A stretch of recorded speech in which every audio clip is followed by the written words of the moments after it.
Bonjour à tous et bienvenue lors de ce nouveau communiqué hebdomadaire de l'Église du Dieu vivant. Monsieur Gerald Weston est en déplacement cette semaine. Il est en fait dans le Nord, au Canada, en tant qu'évangéliste en charge, où il enregistre plusieurs vidéos et dirige des réunions. Par exemple, il a enregistré 3 émissions du Monde de demain pour la télévision canadienne. J'ai les titres « Pourquoi la Bible reste pertinente aujourd'hui »,« Le dernier espoir de l'humanité » et « Le Monde de demain », son promoteur et son but. Je suppose que cette dernière émission est très similaire à celle qu'il a réalisée ici et qui parle de l'Église qui produit le monde de demain, l'Église du Dieu vivant. Personnellement, je suis assez enthousiaste à propos de ces émissions et nous prions pour qu'elles soient couronnées de succès. Il est également en train d'enregistrer une vidéo point de vue et de diriger une réunion du conseil d'administration de l'Église au Canada. Ce sabbat, il devrait prendre la parole à Mississauga. Je crois savoir que cette assemblée de sabbat sera diffusée dans tout le Canada, de sorte que tous les membres pourront entendre M. Gerald Weston si la technologie fonctionne bien. Je sais qu'ils apprécieraient vos prières pour qu'il en soit ainsi. Dans d'autres parties du monde, M. Peter Nathan nous a fait part des réglementations bancaires au Royaume-Uni qui deviennent très contraignantes et complexes. Apparemment, le gouvernement britannique fait de son mieux pour tenter de réprimer les activités bancaires illégales telles que le blanchissement d'argent ou certaines opérations du marché noir. Malheureusement, en rendant les choses plus difficiles pour les criminels, ils finissent aussi par rendre les choses plus difficiles pour tout le monde, y compris pour les entreprises et les organisations à but non lucratif comme la nôtre. C'est le genre de situation qui pèse sur l'œuvre et qui demande aussi beaucoup de sagesse pour s'y retrouver, et c'est pourquoi M. Nathan demande des prières à cet égard.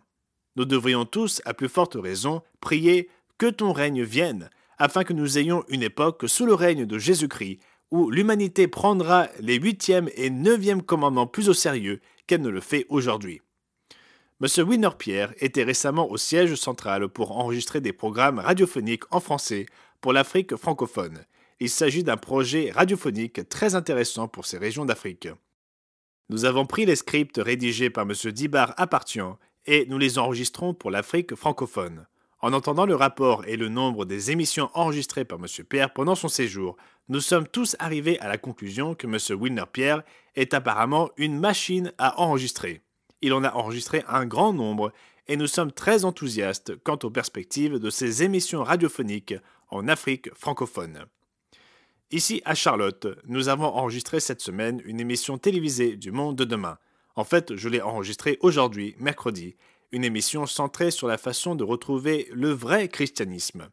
L'émission vise à orienter nos téléspectateurs vers la Bible et son récit des enseignements réels de Jésus-Christ et de ses apôtres, en utilisant les enseignements du fondateur du christianisme comme moyen de distinguer le vrai christianisme du faux. Nous avons également des rapports de M. Jerry Wallowson concernant l'offre semi-annuelle en cours qui a débuté en novembre. M. Wallowson, qui travaille à la comptabilité, est toujours très attentif aux résultats semestriels. Ce qu'il avait à nous dire était très encourageant. Il annonce que nous avons déjà reçu plus de 25 000 réponses concernant la nouvelle brochure sur l'enlèvement dans le cadre de l'offre de novembre. À ce stade de l'offre, c'est très encourageant. Il dit qu'il est possible que cette offre soit en passe de battre un record pour nous. Seul l'avenir nous le dira. Mais quoi qu'il en soit, cela se passe très bien jusqu'à présent et nous sommes très enthousiastes. C'est bien que les gens réagissent ainsi. Nous verrons ce qu'ils penseront après avoir lu notre publication sur l'enlèvement, mais au moins ils sont ravis de la commander. Cela se passe donc très bien. Nous discutons également de la prochaine offre semi-annuelle.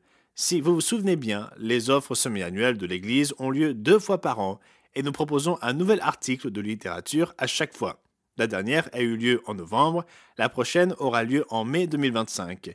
Et en ce moment, nous sommes tous en réflexion pour envisager la possibilité de produire un DVD sur le Millennium, un support que les gens peuvent demander et qui parlerait de ce que sera le monde après le retour de Jésus-Christ. Ce DVD comporterait un volet prophétique, mais serait également très positif et plein d'espérance. Pour l'instant, c'est ce vers quoi nous tendons, et vos prières concernant cette offre seraient fort appréciées.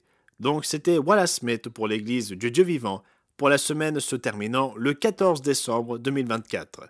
Nous prions pour que vous passiez tous un sabbat stimulant et édifiant.